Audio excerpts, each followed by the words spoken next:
Okay, so in this video I will be discussing about a new class called number format. This number format class is actually used to display or truncate a particular decimal number to how many digits we want it to use. Okay, it can also be used to beautify a number. For example, as you can see, I have created an object of the number format class, and then I have set certain properties for that object. The first property is that we have to set the minimum fraction digits to 2. That means it needs to print at least 2 digits. It can print more than that.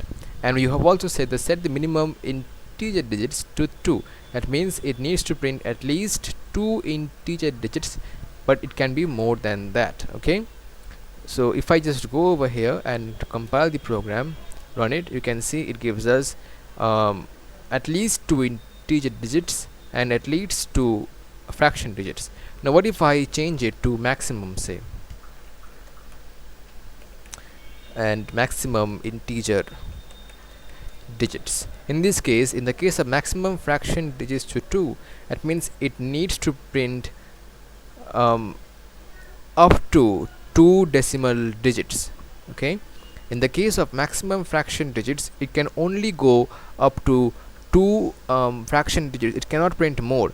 Like in the minimum case we can print more, but in maximum we can print only up to 2. Now since the decimal part is more than 2, so we will only print 59. Why 59? Because the last part from here, 7, will get incremented to the next number, 8, and this 8 will again increment this 8, so we get 9. Okay,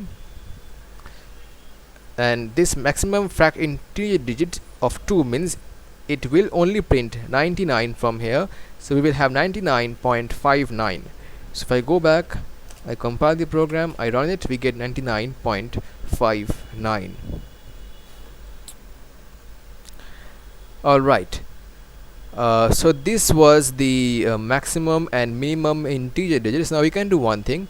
You can also make sure that you have only 1 over here. In that case, it should print only 1 fraction digits, which should be 6 and not 5, because this 8 is more than 5 in this case, so it should increment the 5 to 6, and the integer digits to 2 means it should print 99.6.